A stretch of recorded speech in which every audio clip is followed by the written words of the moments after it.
Friends, Jobu here with our first take.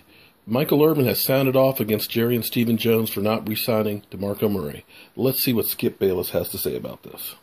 It's a shame. Okay, first of all, I was stunned that the great Michael Irvin it was a Dallas radio station, right? Yes, in 105.3. Dallas, Texas, I think. took this kind of a shot at Jerry and Stephen Jones. Yeah. I was just stunned by it because I thought it was a little bit of a low blow from Michael Irvin. And I love Michael more than you love Michael. I think he's the greatest receiver ever. Sorry, Jerry Rice. Love you too. But now, back to the shocker of this day is what you said to start off your first answer, that Jerry Jones is no longer in control. Wow, I have not heard that. I haven't heard it go that far. I think if you look at what they've done in the last couple of years, Jerry's not at practice every day like he used to be. Okay.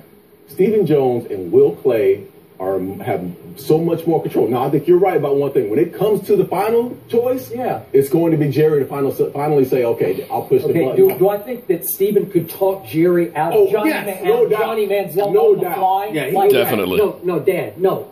Yes, he can do that. I believe that. Okay, get your right, son. I think all the research that is done in the offseason, whether it be free agency, whether it be through the draft, it comes through this tunnel which Stephen is at the top of, and then it's brought to Jerry. And then Jerry basically on draft day. I believe that. I just think it funnels all the way up. And I think it's a process, and Jerry respects the process. Look, Michael is still thinking of triplets. In Emmitt Smith's prime at age 27, the prospect of Emmitt being allowed to walk away to the Eagles is incomprehensible to the Michael Irvin of 2015 as he looks back at it. The landscape is totally different now. There's more free agency. And I'm going to say it again. DeMarco fell into the perfect spot at the perfect time. The Eagles were taking a PR bath in Philadelphia. It was nightmarish what it looked like they were doing and not doing. And all of a sudden, they look like madmen. Chip Kelly and says, hey, come on, I'm open. I want to come to Philadelphia because I'm sick and tired of them lowballing me. So they go all the way to $21 million guaranteed. They way overpaid DeMarco Murray, who did have a broken hand at the end of the year and has been banged up for the last 2 or 3 years, to bet 21 guaranteed million dollars on him going forward. That's a bad bet to me. And Jerry and Stephen Jones and whoever else made this decision made the right, strong, sound decision. Because listen, I am not ruling out Adrian Peterson here, and I don't care if he despises Des Bryant. I don't care. I don't care if they never speak a word. I'm ruling out Adrian Peterson. Why? I was going to ask you that. Because I think this team is not. It's not that okay. They have the money to go do this. They're going to go out and do it. They're not the big splash team anymore. That's all. That's why Roy Williams, and that's why they're winning for $40-some million. But Darren, do you think that they would have let him go if they didn't think it was a possibility to get AP?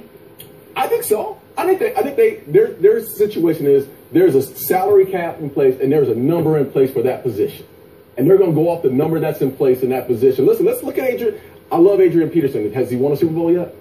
Is he taking the team over the top?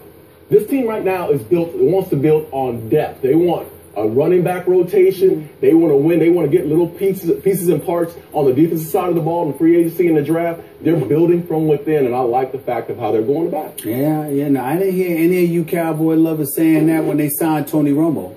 I mean, when they signed Tony Romo to $108 million, $55 million guaranteed, the man had one playoff victory on his resume in 8 years. Now he has Here we go. Hater time. Saying that then. So it just amazes me how it's business. Jerry Jones and the Cowboys take care of who they want to take care of. And it's not always about wait a minute. So it's not always about production. Quarterbacks just grow off tree. Wait a minute. We're just buying a quarterback. Time out. Tony Romo looked big time this past year. Only the ninth paid quarterback in the NFL. The money came before that.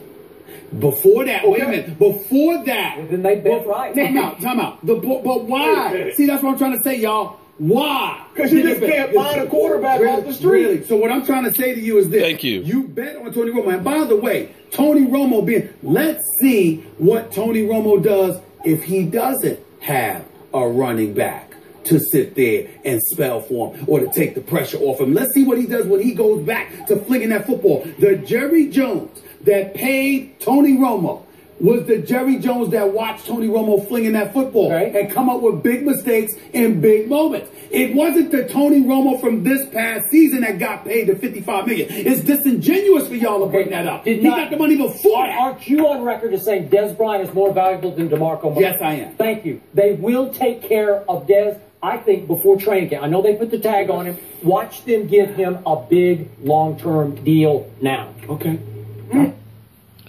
You heard that. Stephen A. Smith definitely is a hater. Back to you guys. Have a great day.